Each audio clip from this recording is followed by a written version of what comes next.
It was almost midnight when the screen of my phone cast a cold, blue glow across my bedroom. I wasn't waiting for a call. It was a notification, a forwarded image of a receipt from the Apex Club, the city's most notoriously expensive restaurant. I squinted, my eyes struggling to focus on the total, $18,000. A text message from my mother, Helen, appeared just beneath it. Her words were sharp and devoid of warmth. "Cover this, will you?" she wrote. "Consider it your contribution after that awful outfit you wore to the charity gala." A moment later, a second notification popped. My sister, Chloe, had reacted to the message with a laughing emoji. My breath caught in my throat. I pushed myself up in bed, the weight of those glowing numbers pressing down on me. $18,000 for a dinner I hadn't attended, for champagne I hadn't tasted. This wasn't a request for help. It wasn't a question of whether I could manage it. It was an invoice. In their eyes, I wasn't a daughter. I wasn't a person with a life and feelings. I was a financial utility. I glanced at my husband, Leo, sleeping soundly next to me, oblivious to the quiet detonation happening on my phone. And in that moment, I knew. Something had to break. They fully expected me to absorb the cost of their opulence, just as I had absorbed every other cost my whole life. But this night felt different. Tonight, I was done paying. But before I get into all of that, if you're enjoying this story, do me a favor and hit that like button, subscribe to the channel, and let me know in the comments where in the world you're watching from. I didn't get a wink of sleep that night. The phone screen eventually went dark, but the image of that bill was seared into my mind. $18,000. It was more than a number. It was the perfect summary of my entire existence within my family. To grasp why my own mother felt entitled enough to send me a tab for a celebration I was excluded from, you have to understand my upbringing. You have to understand the role I was trained to play. In the Harrison household, affection wasn't a given. It was a commodity. It was something you earned, and the price was constantly shifting. My sister Chloe paid her way with charm. Even as kids, she was the radiant one. She possessed the sun-streaked blonde hair, the effortlessly loud laugh, the innate talent for capturing every eye in the room. My parents, Helen and Robert, basked in her glow. They fed off the validation her popularity brought them. When Chloe was crowned prom queen or featured in the local paper, my parents preened.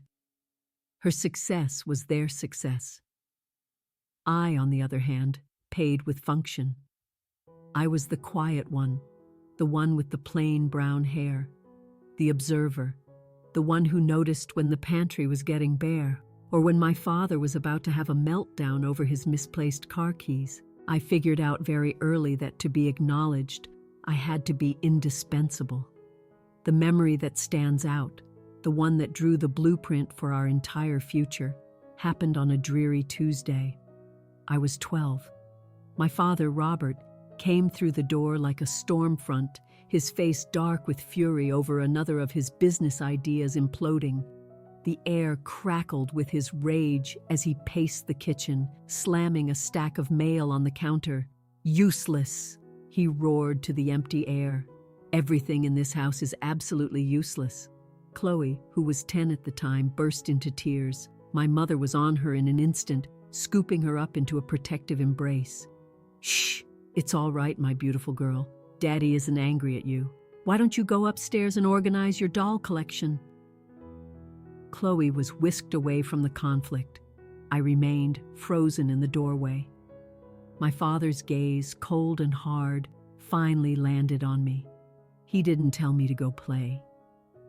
He gestured with his chin toward the floor. In his tantrum, he'd sent a mug of coffee flying. "Clean it," he ordered. The tone wasn't gentle, but it was direct. He was giving me a purpose.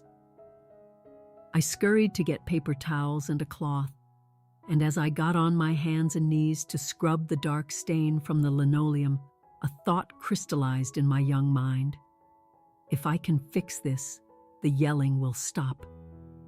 If I make the mess disappear, he'll be calm. That was the day the unspoken agreement was signed. As we grew into teenagers, those roles became set in stone. When I turned 16, I got my first real job at a neighborhood bookstore. I can still feel the crispness of my first paycheck in my hand. It was only about $200, but to me, it was a fortune. I had it all planned out. There was a pair of leather boots I'd been dreaming of, a symbol of independence. I walked into the house that day beaming, holding the envelope like a trophy. My mother was at the kitchen table, her head in her hands, a mountain of bills spread before her. "Look, Mom," I said, proudly extending the check. She glanced at it, her expression not one of pride, but of weary relief. "Oh, thank goodness," she sighed. "Your sister needs a new gown for the spring dance, and your father is saying things are tight again. This should just about cover it." She plucked the check right out of my fingers, just like that. I was speechless. "But I earned that," I stammered. My mother's face hardened, her expression shifting to one of profound disappointment, as if I had just said something monstrous. "Clara, don't you dare be selfish. We're a family. We look out for each other. Your sister can't show up to the dance in an old dress. Do you want her to be humiliated?" Humiliation. That was their favorite weapon. Guilt. If I wanted something for myself, I was selfish. If I kept my own money, I was hurting the family. I let her have it.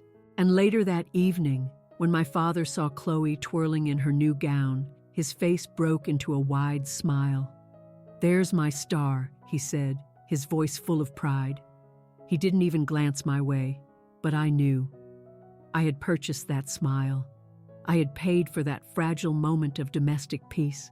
I got hooked on that power, not the power of being loved, but the power of being indispensable, the family's safety net. By my 20s, it was no longer about dresses. It was about bailing my father out of a bad bet. It was about covering a credit card that was unexpectedly maxed out. It was about funding Chloe's spontaneous trip to Spain because she was finding herself. I was the fixer, but they never respected me for it. That was the cruel twist. They happily took my money, but they treated me as if I were hopelessly dull, a boring but necessary tool. At family gatherings, my voice was just background noise. Chloe would hold court with dramatic, embellished tales of her latest audition or her burgeoning social media presence. My parents would be captivated. And then, the director said I had a rare vulnerability he'd never seen before. Chloe would exclaim. "Well, of course you do, sweetheart," my mother would coo, refilling her wine glass. If I tried to share a small victory from my own life, like a project I was proud of at work, they'd offer a distracted nod before turning right back to Chloe. "Pass the potatoes, Clara," my father would say, cutting me off mid-sentence. I was wallpaper until the check arrived. Then, like magic, I became the most important person in the room. The waiter would place the leather folder on the table. My father would start his routine, patting his pockets with theatrical panic. Oh, for goodness sake, I must have left my wallet in my other coat. My mother would gaze at the ceiling with a sigh. I only brought my debit card, and I'm sure it won't go through. Chloe would be too busy perfecting her selfie pout to even notice. And then, 3 sets of eyes would pivot to me. The silence would hang in the air, thick with expectation. They weren't asking. They were waiting, and I would always fold. I'd reach into my bag, retrieve my card, and slide it into the folder. "I've got it," I'd murmur. "Thanks, honey," my mother would say, her tone light and breezy. as if I'd just passed her a bread roll instead of covering a $400 meal. It's a good thing you're such a saver. You don't have expensive tastes like your sister. It was an insult disguised as a compliment. You are valuable because you are plain. You are useful because you are boring.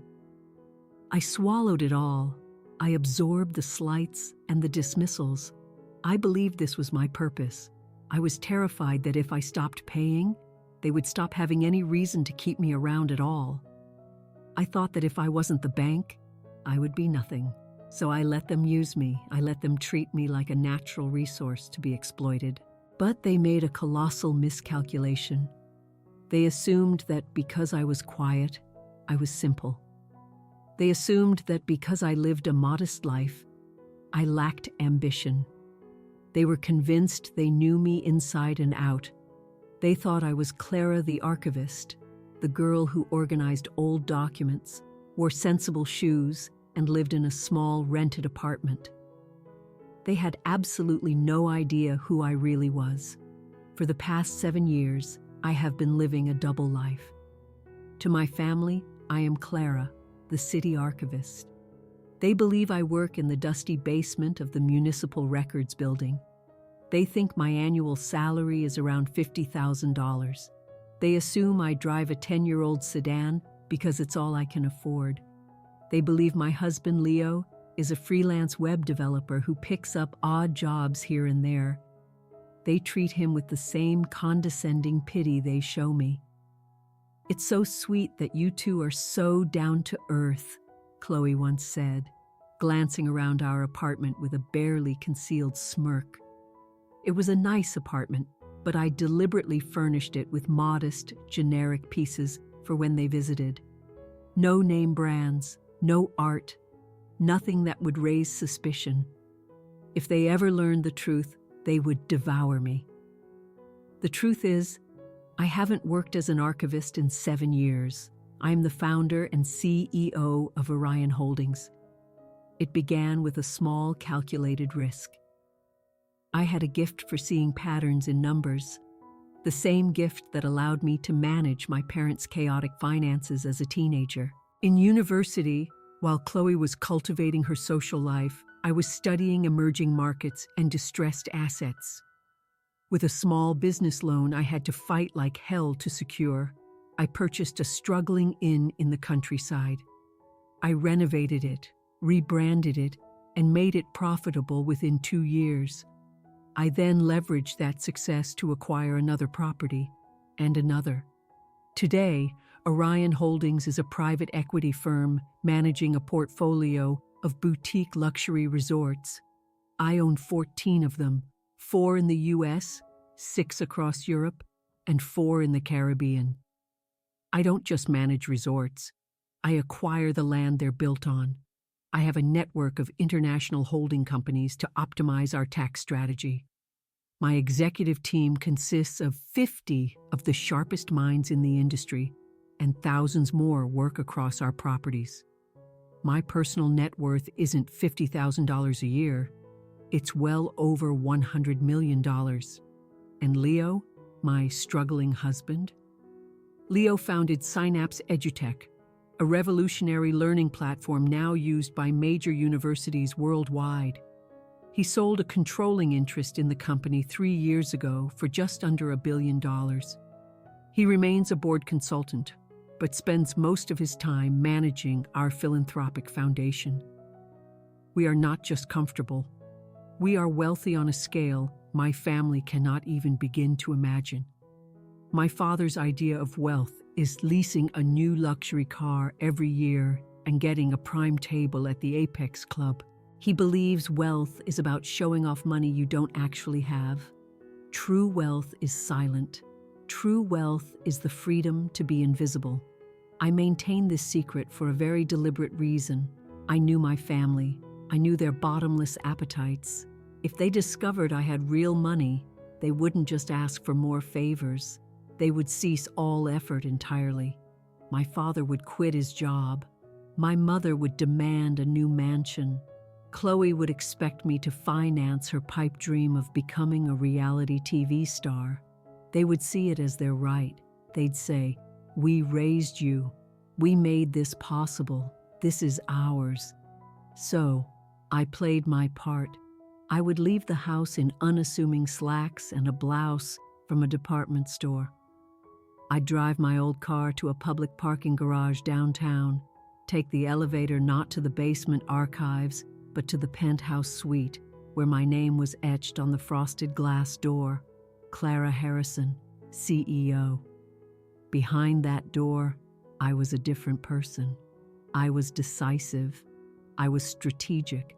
I could command a boardroom of hardened investors and negotiate multi-million-dollar deals without flinching. Then, at the end of the day, I would slip back into my cardigan, drive my old car home, and reply to a text from my mother asking if I could send her $100 for groceries, and I would send it. It was a bizarre form of self-inflicted psychological torment. I recall a lunch we had about 3 months ago. It was supposed to be for my birthday, but naturally we went to a trendy new spot Chloe wanted to try. It was loud and ridiculously overpriced. I sat there, nursing a glass of water, already calculating how much I'd have to save to cover the bill. "So, Clara," my father began, barely making eye contact, "still sorting old papers?" "Yes, Dad," I replied. "It's stable," he scoffed. "Stable is for the uninspired. You have to take chances. Look at your sister. She's building a personal brand." Chloe was busy taking a selfie with her avocado toast. "It's all about the algorithm, Daddy. I'm almost at 15,000 followers." "That's my girl," my mother chirped. She then turned to me, her expression morphing into a mask of deep concern. "Clara, darling, aren't you sure you don't want something more? I mean, don't you want to be able to afford nice things? Leo can't provide much, can he?" My hand tightened around my fork under the table. It was resting on a handbag that cost more than their car, but it was a minimalist design with no logos, so it went unnoticed. "We're very happy, Mom," I said, keeping my voice even. "We have everything we need." My mother let out a long, theatrical sigh. "I just worry about you. I don't want you to struggle your whole life." The irony was a physical pain in my chest. I could have bought the restaurant. I could have bought the entire city block it stood on. I could have paid off their mortgage, all their debts, and their car loans with a fraction of the interest my accounts generated in a single day. Yet I sat there and let them pity me. Why? I was terrified. I was afraid that if the money became real, the fragile illusion of family we had would shatter completely. I was afraid that if they knew the truth, I would become nothing more than an open vault. But as I stared at that receipt on my phone that night, the $18,000 charge from the Apex Club, I had a moment of crushing clarity. I was already just a vault to them. They didn't pity me because they thought I was poor. They pitied me because they thought I was a fool. I examined the itemized bill on the screen. Wagyu steak for 4, multiple lobster dishes, 3 bottles of vintage Dom Perignon. They had indulged. They had celebrated their lives without me, the boring archivist. They hadn't invited Leo, the failed developer. But they had no problem forwarding me the bill.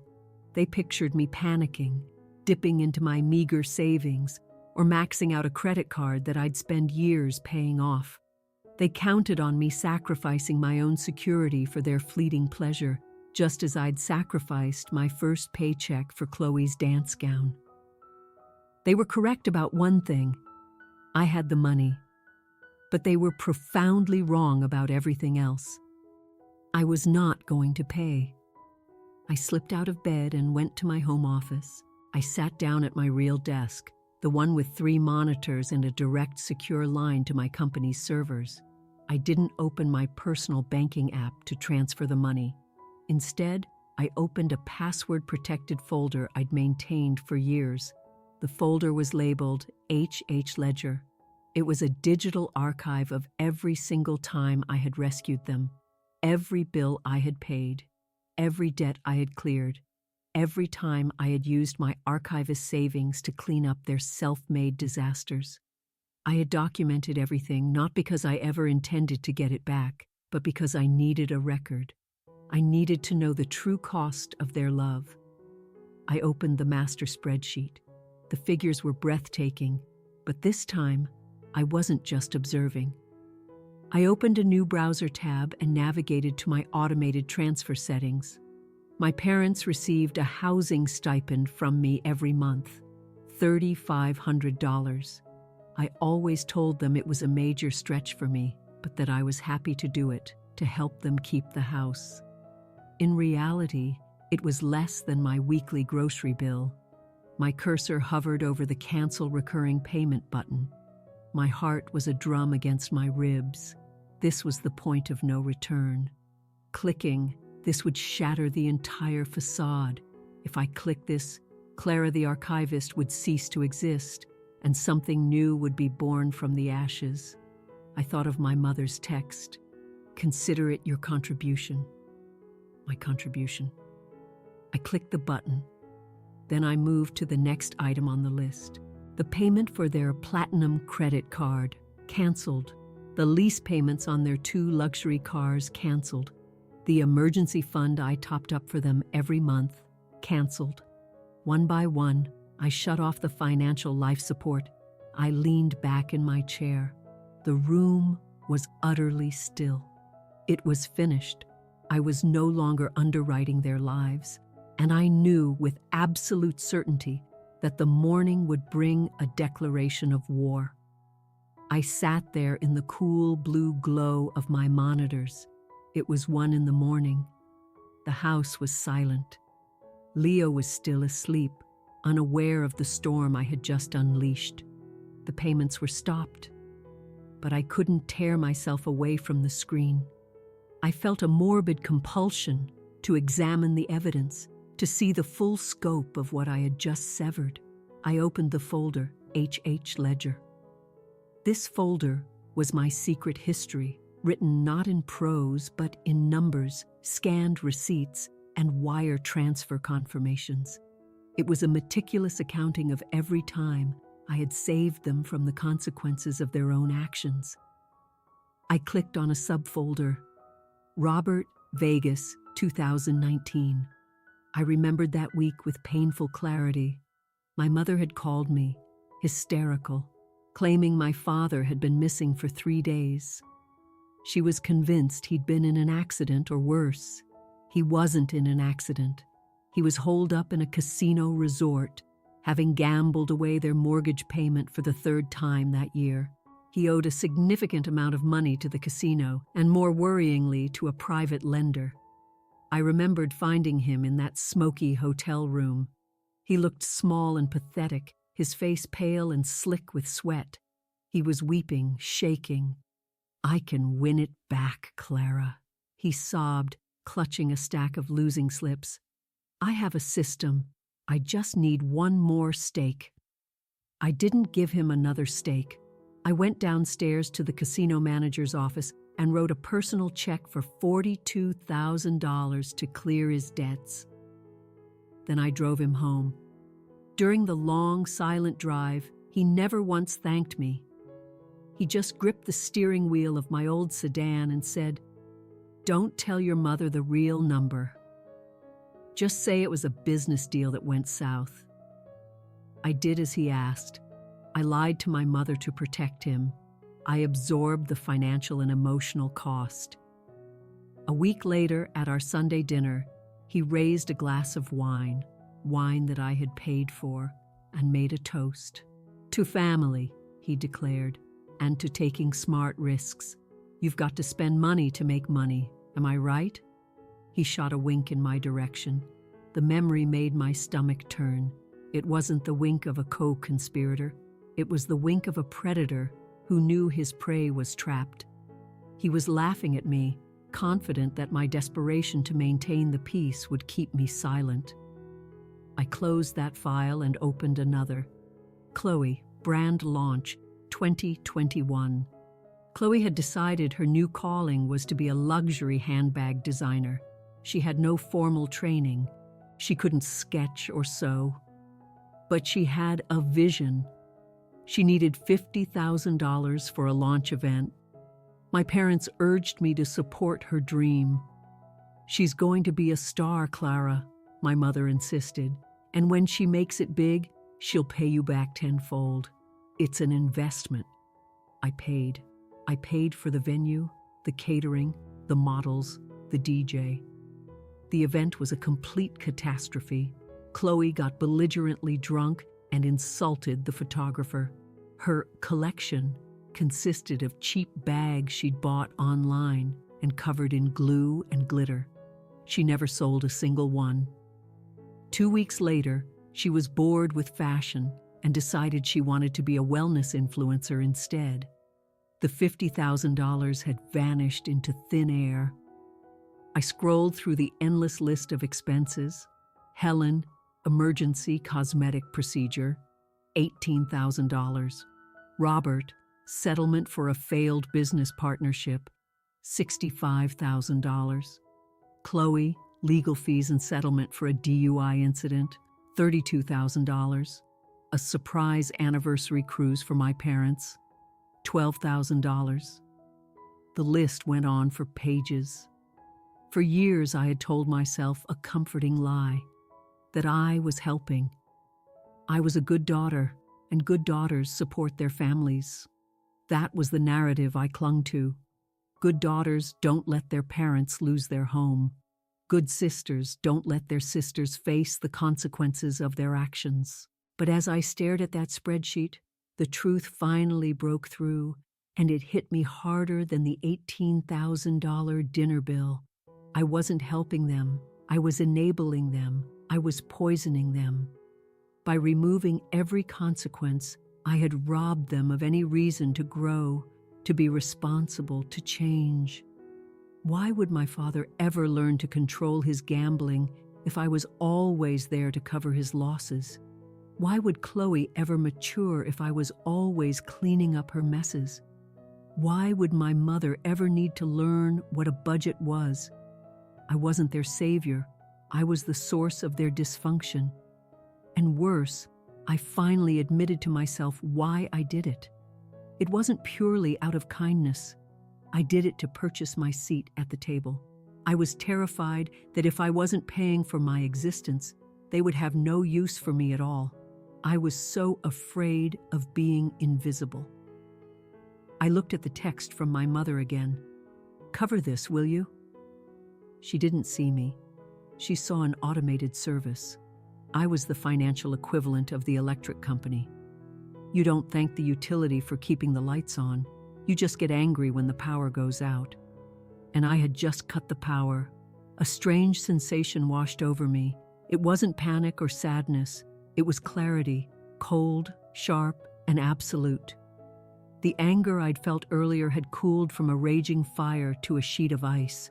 I navigated to the final column in my spreadsheet, the one I usually avoided, grand total.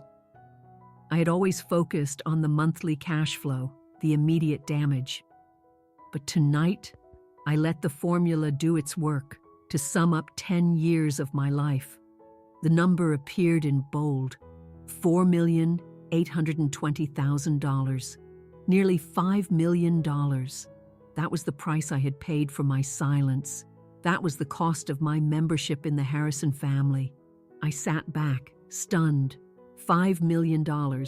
I could have funded schools. I could have backed a dozen startups. I could have retired and traveled the world 100 times over. Instead, I had bought my father gambling chips and my sister social media followers. "Never again," I whispered to the empty room. I wasn't just pausing the payments. I was closing the account for good. I saved the file. I created encrypted backups on 3 separate secure servers. Then, I printed a hard copy. The whirring of the printer was the only sound in the silent house as it spat out page after page of their greed. I took the stack of warm paper, stapled it neatly, and placed it on my desk. It looked like a legal document. In a way, it was. It was the prosecution's evidence. As the first hints of dawn painted the sky in shades of bruised purple and pale orange, I realized I hadn't slept at all. But I wasn't tired. I was wired, alert. I felt the way I always did before a major acquisition, my mind racing, organizing facts, assessing risks, and planning my next move. At 6:30 a.m., I heard the bedroom door creak open. Leo walked in, rubbing the sleep from his eyes. He saw me at the desk, still in my clothes from the day before. "Clara?" he asked, his voice thick with sleep. "Did you sleep at all?" I swiveled my chair to face him. "No." He came closer, his expression shifting to concern as he took in the scene. The stack of papers, the receipt still glowing on the monitor, the unyielding look in my eyes. "What's going on?" he asked gently, his hand coming to rest on my shoulder. I handed him my phone, showing him the receipt and the text message. Leo read it, and I saw his jaw tighten. He was a calm, rational man, one of the many things I loved about him. But I saw a rare flash of pure rage in his eyes. 18,000, he said under his breath. "For a dinner we weren't even at?" "Read her text," I said. He did. He let out a sharp, incredulous breath. "Your contribution? After everything you do for them?" "I cut them off," I said plainly. Leo looked at me, his eyes searching mine. "You didn't pay it?" "No," I said, "and I canceled everything else. The housing stipend, the car leases, the credit cards, all of it. As of 4 hours ago, the Bank of Clara is permanently closed." Leo stared at me for a long moment. Then a slow smile spread across his face. It wasn't a smile of happiness, but of immense pride. "Finally," he said. He pulled a chair over and sat beside me. "Are you okay?" "I think so," I said. "I feel lighter, but I know what's coming. They're going to wake up. They'll try to use their cards. The notifications of decline will start rolling in." "Let them," Leo said firmly. "They're going to come after us, Leo," I warned. "They're going to say terrible things. They'll blame you."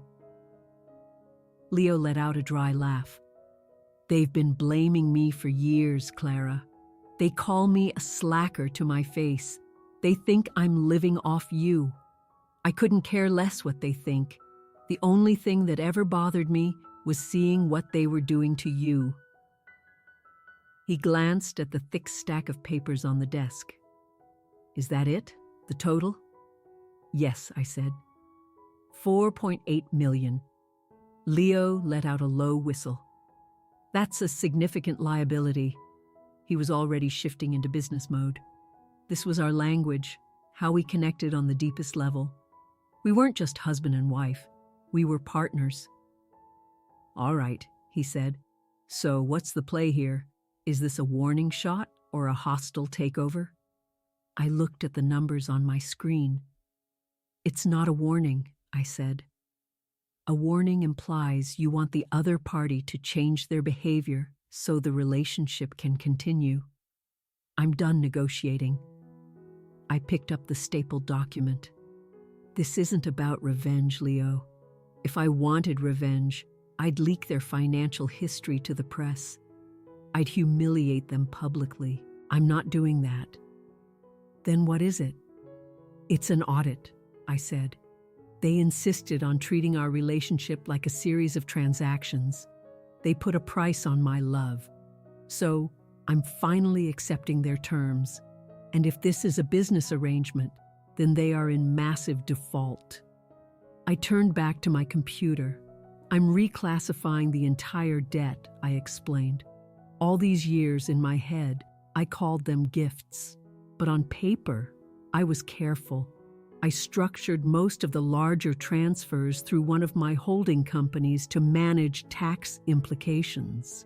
Legally, they're documented as interest-free loans with no fixed repayment schedule." Leo nodded, his mind already 5 steps ahead. And since you control the holding company, I can call in the loans, I finished. I can demand immediate repayment. They don't have $5 million, Clara, Leo said. They don't have 5,000. I know, I said. But I have the leverage. The house.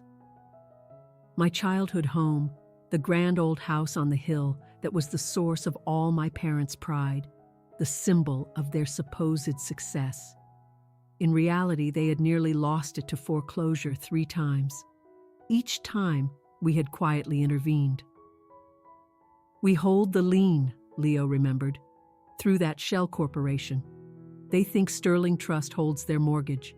They have no idea Sterling Trust is just us. Exactly, I said. There's equity in that house. It's not enough to cover the full $5 million, but it's enough to make a very clear point. I glanced at the clock. It was 6:55 a.m. My mother was an early riser. Her daily routine included a trip to a gourmet coffee shop at 7 a.m. She always paid with the platinum card I funded. Today, that card would be declined. It's about to start, I said.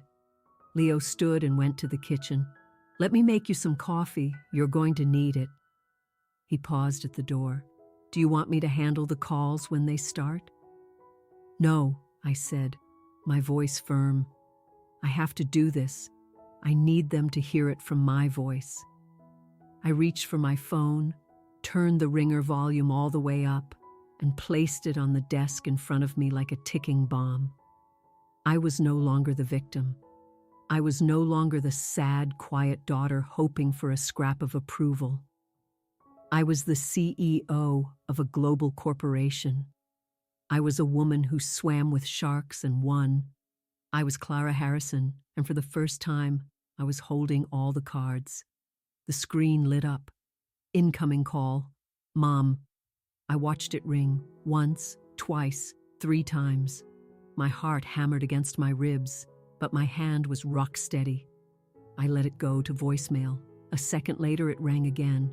Incoming call. Chloe. I let that one go too. Then the texts began to flood in. Mom. Clara. What is happening? My card was just declined. Chloe. OMG. I'm at the gas station and I look like a moron. Fix this now. Mom. Pick up your phone. Are you out of your mind? We have a reservation. I watch the messages pile up. A stream of frantic, entitled demands. Not a single, is everything okay? Not a single, did something happen with the bank? Just a torrent of commands. I looked up at Leo as he placed a steaming mug of coffee in front of me. Ready? He asked. Ready, I said. I opened a new email, addressing it to my mother, my father, and my sister. Subject: Notice of account closure. I didn't write an emotional manifesto. I didn't plead my case. I kept it cold and transactional. To Helen, Robert, and Chloe. Effective immediately, all financial support provided by myself and my associated entities has been terminated. All lines of credit have been canceled. All automated payments for housing, vehicles, and other expenses have been stopped. Do not attempt to use any of the accounts, as they are no longer active. I will be in contact shortly regarding the outstanding consolidated debt of $4,820,000. Regards, Clara. I hit send, then I powered my phone off completely. Let's go to the office, I said to Leo. We have an empire to run. And for the first time in my adult life, my family wasn't going to be a distraction. By 7 a.m., my phone, which I had turned back on out of morbid curiosity, was vibrating so violently on my desk it sounded like a small engine. I'd silenced the ringer, but the screen was a constant strobe of incoming calls. Mom, Mom, Chloe, Dad, Chloe, Mom, Mom, Mom. I was in my real office, the penthouse at Orion Holdings Tower. I sat in my high-backed leather chair, sipping the strong coffee Leo had made, and simply watched the digital onslaught. At 7:15, I decided I needed to hear it. I needed to know if some tiny part of them was capable of concern. I put the phone on speaker and played the first voicemail. It was my mother, her voice shrill with indignation, the background noise of an upscale cafe clearly audible. "Clara, you pick up this phone right now. I am standing at the counter of this patisserie, and my card was declined." The cashier looked at me like I was some kind of vagrant. "Do you have any idea how mortifying that is? Fix this. Immediately." There's a line of people staring at me. Beep. Not a single greeting. Not a question about my well-being. Just pure rage at a moment of public embarrassment. I played the next one. It was Chloe. "Clara, are you serious? My rideshare account is linked to your card and it just logged me out. I have a meeting with a brand consultant in 20 minutes. I can't walk. I'm in designer heels. What is wrong with you? You are so useless sometimes." Beep. Useless. The irony was suffocating. I was the one who paid for the car she was too entitled to drive and the app she was too lazy to pay for, yet I was the useless one. Then came my father's voice. His was different. It was low and menacing. "I don't know what little game you think you're playing, girl, but you better knock it off. The leasing company just called. They said the payment for the Benz bounced. They're talking about repossession. You handle this. Today. Or so help me, Clara." He let the threat hang in the air, unfinished. He didn't need to complete it. I knew that tone. It was the sound that came right before something in the house got broken. I listened to 7 messages in a row. The theme was brutally consistent. My humiliation, my meeting, my car. Not a single person asked, "Clara, what happened? Are you in trouble? Did you lose your job?" If I had actually been an archivist making $50,000 a year, cutting them off would have meant I was in a dire crisis. A normal family would have been worried. But they weren't thinking about my well-being. They were only thinking about their access to my wallet. On my computer, I had a real-time feed of attempted charges from the now-defunct accounts. Each one appeared in red. 7:05 a.m. declined. La Patisserie, $58.20. 7:12 a.m. declined. Uber, Premiere, $45. 7:30 a.m. declined. Mercedes-Benz Financial Services, $1,450. It was pathetic. They were flailing. For a moment, a wave of profound sadness washed over me. I think a small, naive part of me, the little girl still trying to be good enough, had hoped this would be a wake-up call. That my mother might call, her voice soft with regret, and say, "Clara, we pushed you too far. We're so sorry." That fantasy evaporated the second I heard her voicemail. She wasn't sorry. She was inconvenienced. My executive assistant, Sarah, knocked on my office door, a worried look on her face. "Mrs. Harrison, there are some insistent calls coming through to the main switchboard. They claim to be your family. They sound extremely agitated." I had never given them my work number, but a simple Google search of my full name would lead them straight to Orion Holdings, a search they'd clearly never bothered to perform. "What name are they asking for?" I asked. "They're asking for Clara Harrison." But they got very confused when I said this was the CEO's office. One of them asked if this was the City Records Department. I almost laughed. "What did you tell them?" "I told them they had the wrong number," Sarah said, her voice the epitome of professionalism. "Good," I said. "Block their numbers from the switchboard, and please inform security that if anyone by the names of Robert, Helen, or Chloe Harrison arrives at the building, they are not to be permitted upstairs under any circumstances." Sarah's eyes widened slightly. "Yes, ma'am." She turned and left, closing the door softly behind her. I looked back at my phone. The texts had escalated to all caps. "You are ruining my life. Pick up the phone, you ungrateful brat." I sat there in the opulent silence of my office, surrounded by the empire I had built, and the truth settled in my bones. I didn't have a family.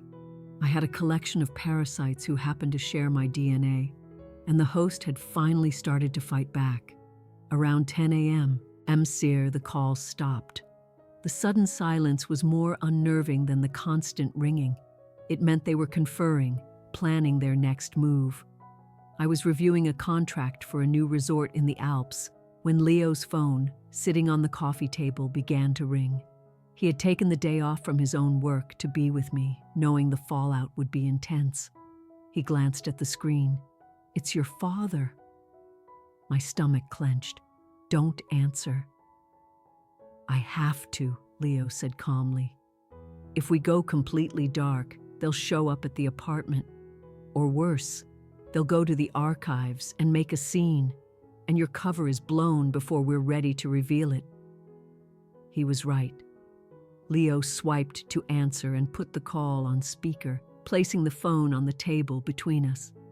"Hello, Robert," Leo said, his voice polite but firm. "Put her on the phone," my father barked. No greeting, just raw, unfiltered aggression. "She's right here, Robert," Leo replied. I leaned forward. "I'm here, Dad." "What in the hell do you think you're doing?" he roared, the speaker distorting his voice into something monstrous. "Do you have any idea the kind of morning we've had? Your mother is a wreck. Chloe missed an important networking meeting." "I sent you an email," I said, my voice steady. "I'm not funding your lives anymore." "Funding us?" He let out a harsh, barking laugh. "You ungrateful little... We gave you a roof over your head. We raised you. You owe us." "I don't owe you nearly $5 million, I stated, "because that's what I've spent bailing you out over the last 10 years, Dad. $5 million. There was a brief, confused pause. $5 million? Don't be ridiculous. You're an archivist. You don't have $5 million. Then his tone shifted, dripping with contempt. "Oh, I see what this is," he sneered. "This isn't you. You don't have the spine for this. This is him. It's that husband of yours." I looked at Leo. He didn't even blink. He just stared at the phone. "Leo." My father spat, saying the name like a curse. "I know you're on the line. You put her up to this, didn't you? You're jealous." "Jealous of what, Robert?" Leo asked, his voice dangerously calm. "Jealous of us," my father screamed. "You're a failure, Leo. A drifter. You've never held down a real job, just fiddled with your little computer projects while my daughter works her fingers to the bone. You're a parasite, bleeding her dry, and now you want to cut us off so you can have her pathetic little paycheck all to yourself." The room fell silent. I felt the blood rush from my face. A parasite. My father was calling Leo a parasite. The irony was so thick, it felt like it was choking me. My father had no idea that 3 years ago, when the bank was days away from foreclosing on his precious house, it wasn't Sterling Trust that bought out the debt. It was Leo. Leo had quietly written a personal check for $450,000 to save my father's home. He had done it through a shell corporation because he didn't want to emasculate my father. He didn't want my father to know that the loser son-in-law had single-handedly saved him. Leo had protected my father's fragile pride, and this was his thanks. "You are a nobody, Leo," my father continued, his voice venomous. "A weak, pathetic man who has to manipulate women because he can't make his own way. If Clara had any sense, she would have left you years ago for a man with real prospects." That was it. Something inside me didn't just break. It clicked into place with chilling finality. For my entire life, I had tried to negotiate with these people on an emotional level. I had tried to reason with them, to buy their affection, to earn their respect for me, and by extension, for Leo. But you cannot reason with narcissism. You cannot negotiate with emotional terrorists. I looked at Leo. He wasn't angry. He just looked sad. Sad for me. He was willing to endure this abuse to support me. I reached over and pressed the mute button on the phone. "I'm done," I whispered to Leo. "You don't have to," he started. "No," I said, cutting him off. "I mean, I'm done protecting them. He just insulted the one person in this entire world who has ever genuinely had his back." I unmuted the phone. "Dad," I said. My voice sounded different, even to my own ears. Colder. Harder. "You shut up and you listen to me," he started to yell. "No," I interrupted sharply. "You listen. You think Leo is a parasite? You think he's poisoned my mind? Fine. Let's operate on that assumption. Since you believe I'm being manipulated and this is all a negotiation, I'm going to make the terms very clear." I took a deep, steadying breath. "I am not your daughter right now," I said. "I am your primary creditor." "My what?" "You have 30 days, I said. 30 days for what? 30 days to repay the principal loan amount of $4.82 million, I said, or I will begin asset seizure proceedings. My father actually laughed. "You can't seize anything. You're a nobody." "I am the sole owner of the corporation that holds the mortgage on your house, Dad," I said, letting each word land with precision. "I own the leasing company that holds the titles to both of your cars, and I own every cent of the gambling debt you racked up in Vegas." Silence. A thick, stunned silence crackled over the line. "You called Leo a parasite," I continued, my voice trembling with a tightly controlled rage. "But Leo is the only reason you still have a roof over your head. He bought your mortgage. He saved you from foreclosure, and you just spat in his face." I glanced at Leo, who gave me a slow, deliberate nod.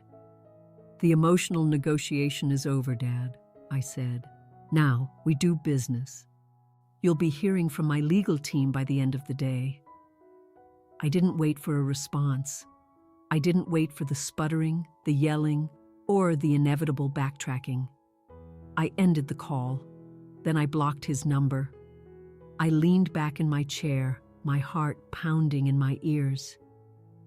"You did it," Leo said softly. "I did," I replied. I walked to the floor-to-ceiling windows and looked out over the sprawling city. I felt like I had just amputated a limb. It was agonizing, but as I stared at the horizon, I realized something else. The infection was finally gone. "Get the lawyer," I said to Leo, my back still to him. "Get Jessica on the phone. We're filing everything." "Are you sure?" Leo asked. "I'm sure," I said, turning to face him. "They want to talk about money?" "Let's talk about money. Let's show them exactly who has it." I didn't go home that night. For the first time in 7 years, I dropped the act entirely. I drove my modest sedan past the city archives building where my family thought I spent my days, and I didn't even glance at it. I continued 3 blocks west, turned into the private underground entrance of Orion Tower, and parked in the space marked CEO. I took the private elevator straight to the 40th floor. When the doors opened, my attorney, Jessica Knox, was waiting in the main conference room. Jessica was the kind of lawyer who only smiled when she was filing a winning motion. She was dressed in a razor-sharp suit, and the large glass table was already covered with files. "I got your call," Jessica said, not looking up from a document. "We're accelerating the debt." "All of it," I confirmed, taking my seat at the head of the table. "Draft the demand letters for immediate and full repayment." Jessica finally looked at me over the rim of her glasses. "Clara, you know they can't pay this. If we demand nearly $5 million in 30 days, it's an automatic default. That means we proceed directly to seizure." "I know," I said. "We'll take the house," she stated flatly. "The cars. We'll garnish your father's pension, what's left of it. We'll place a lien on any future income your sister earns, assuming she ever has any. We will leave them with absolutely nothing." She paused, her eyes searching mine. "Are you prepared for that? These are your parents." I looked out the window at the city lights twinkling below. "They are the people who have been systematically embezzling from my life for 30 years, Jessica," I replied. "If an employee stole $5 million from this company, what would you advise me to do?" "We would ruin them," Jessica said without hesitation. "Then do it," I said. We spent the next 4 hours constructing the legal assault. It was disturbingly easy. I had receipts for everything. Every gift was documented as an intra-company loan. Every time I'd paid off a credit card, I had legally purchased the debt. I was their bank, and the bank was calling in its loans. By noon, the courier was on his way. We didn't send an email. We sent a process server. A man in a suit knocked on the door of the very house I had paid to save. My mother answered. I can picture the scene perfectly. She probably assumed it was a delivery, maybe flowers with an apology note. Instead, she was served with a thick legal envelope, notice of default and acceleration of debt. I waited in my office. At 1:15 p.m., my office landline rang. Not my cell, my direct office line. My mother had read the letterhead, Orion Holdings. She had Googled the name. She had called the main number and somehow talked her way through to my assistant. I told Sarah to put her through. "Clara Harrison speaking," I answered, my voice cold and professional. "Clara?" My mother's voice was a choked whisper. She sounded utterly terrified. "What is this? There's a man here." He gave us papers. It says we owe almost $5 million to a company called Orion Holdings, and your name is on it. As the CEO? "That is correct," I said. "CEO?" She repeated the word as if it were a foreign language. "But you work at the archives." "I own the archives building, Mother," I said, "along with the hotel you stayed at last summer, the leasing company that provides Dad's car, and the mortgage on the house you are currently standing in." There was a long, heavy silence. And then the screaming began. It wasn't the sound of sadness or remorse. It was the sound of pure, undiluted outrage. "You liar!" she shrieked. "You have money? You've had all this money, and you let us struggle? You let me worry about paying for groceries while you were sitting in some fancy office playing CEO?" "I didn't let you struggle," I said calmly. "I paid for everything. I just didn't tell you how much I had, because I knew that if you found out, you would have drowned me in your greed." "That's our money!" she screamed. "We're your family. You owe that to us." "The money belongs to the person who earned it," I said, "and the free ride is over. You have 30 days to pay the balance. If you fail to do so, I will initiate foreclosure proceedings." "You wouldn't dare," she hissed. "We are your parents. You would not put us out on the street."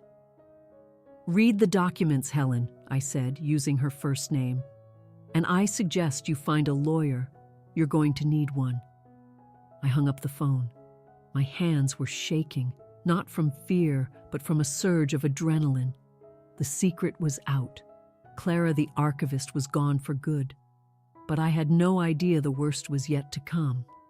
2 days later, we were in the discovery phase. Jessica's team was conducting a forensic audit of every asset my parents held, searching for anything we could seize. I was in the conference room with Leo, trying to eat a sandwich, when Jessica walked in. Her face was ashen. "We found something," she said, her voice grim. She slid a file across the table. "What is it?" I asked. "We pulled the full title history on your parents' property," Jessica explained. "We knew about the primary mortgage that Leo's corporation bought out. But there's a second lien on the house, a home equity line of credit taken out 3 years ago." I frowned. "That's not possible. Their credit was shot. No bank would have given them a second mortgage. They didn't use their credit, Jessica said softly. They used a cosigner. She opened the file to a scanned document, and there, at the bottom of the page, was a signature, Clara Harrison. The room seemed to tilt. "I never signed this," I whispered. I looked closer. It was a decent forgery. They had practiced. But the loop on the C was wrong. And the date. I checked the date. "I was in Zurich on this date," I said, my voice rising in disbelief. "I was at a global hospitality conference. I wasn't even in the country." "It's a clear case of forgery," Jessica confirmed. "They faked your signature to take out a $250,000 loan against the house." "Where did the money go?" Leo asked, his voice low and dangerous. Jessica flipped the page. "We traced the disbursement. It went directly into an LLC named Chloe Vibe Media. It was used to fund a personal PR team, a luxury apartment lease in Los Angeles for 6 months, and a leased Range Rover." I felt like I'd been physically struck. They hadn't just used me. They had stolen from me. They had stolen my identity. They had committed a federal crime, bank fraud, all to fund Chloe's latest fantasy of becoming an influencer. If they had defaulted on that loan, and they eventually would have, the bank would have come after me. They would have destroyed my credit, my reputation. They would have come for my personal assets. They were willing to burn my entire life to the ground just to keep Chloe happy. I stood up so fast my chair scraped against the floor. "Get them in here," I said. "What?" Jessica asked, startled. "Bring them here," I commanded. "All of them. Send a car. You tell them that if they are not in this office in 1 hour, my next call is to the district attorney." An hour later they arrived. Sarah led them into the boardroom. My mother, my father, and Chloe. They looked so small and out of place as they walked into the glass-walled room, gawking at the panoramic city views, the expensive art, the sheer scale of the space.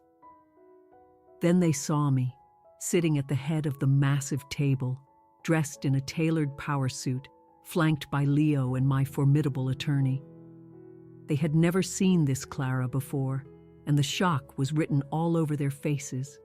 "Sit down," I said.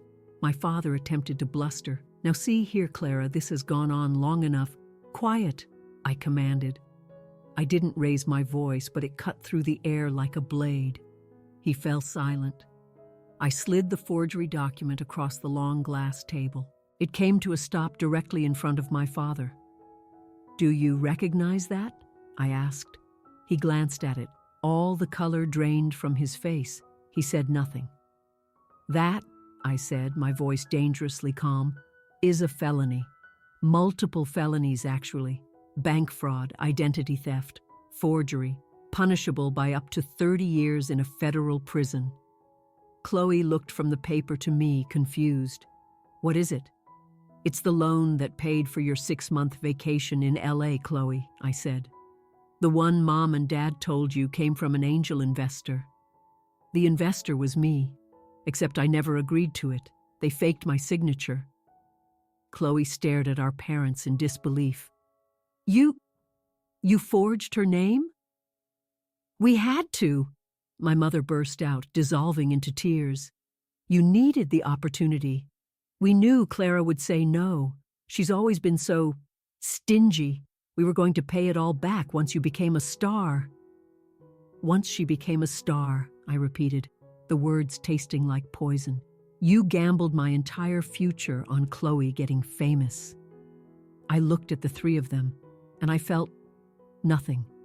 Not love, not hate. Just a vast, empty space where a family used to be. "Here's the offer," I said. I nodded at Jessica, who placed 3 new documents on the table in front of them. "Option A," I began. "I pick up this phone, I call the DA, and I hand over this evidence. Dad and Mom, you go to prison for a very long time. Chloe, You'll likely be charged as an accessory since you knowingly benefited from the stolen funds." My mother began to wail. "Option B," I continued, ignoring her. "You signed these papers." "What are they?" my father asked, his voice trembling. "A full and unconditional surrender of assets," I said. "You sign over the deed to the house. You sign over the titles to the cars. You relinquish any claim to Dad's pension. You walk away with your personal effects and the clothes on your backs. But where will we live?" my mother sobbed. "That's our home." "It was never your home," I said coldly. "It was the bank's home, and now it's my home." I leaned forward. "You have 5 minutes to decide. Prison or poverty. Your choice." The room was silent, save for my mother's pathetic sniffling. My father looked at the documents. He looked at me, searching my eyes for any trace of the compliant daughter he had known. He found none. He picked up the pen. "Robert, no!" my mother cried. "Shut up, Helen," he whispered, his voice defeated. "She has us. It's over." He signed his name. Then he slid the paper to my mother. Her hand shook so badly the signature was nearly illegible. Then it was Chloe's turn. She signed. Jessica collected the documents and reviewed them. "It's done," she said. I stood up. "You have 48 hours to vacate the property," I announced. "Leave the keys on the kitchen counter. Do not take anything that is not your personal property. An inspection will be conducted." "Clara," my mother whispered, her face streaked with tears. "Please, we're your family." I looked at her, at the woman who had sent me an invoice for a party, at the woman who had stolen my name. "No," I said. "You're just people I used to know." I turned my back on them and faced the window. "Security will show you out." It's been 6 months.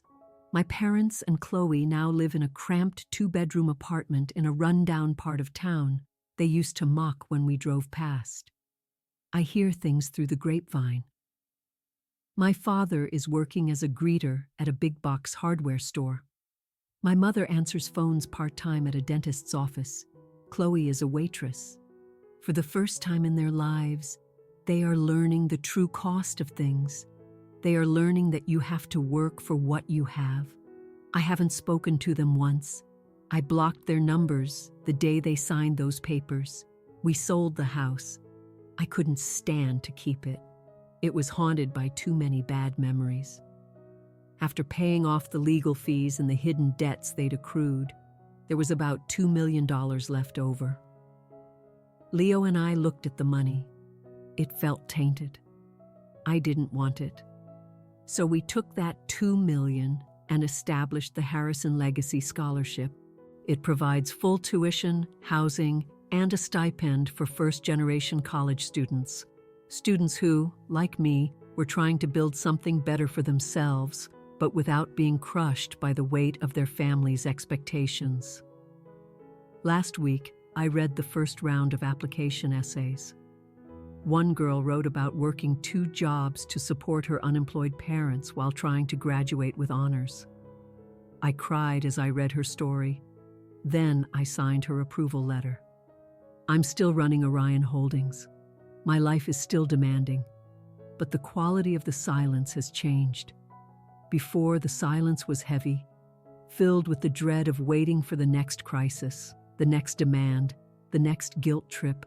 Now, the silence is light. It's peace.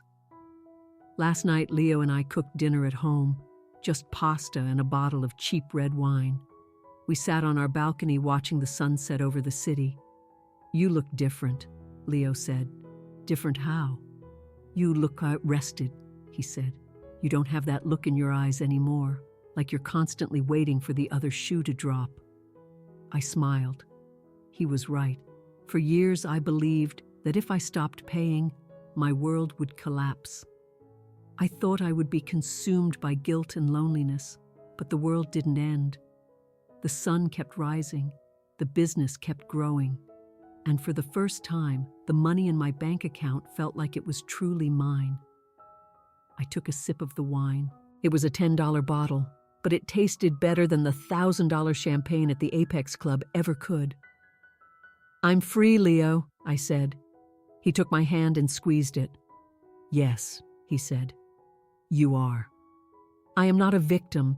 I am not a savior. And I am not a bank. I am just Clara. And for the first time in my entire life, that is more than enough."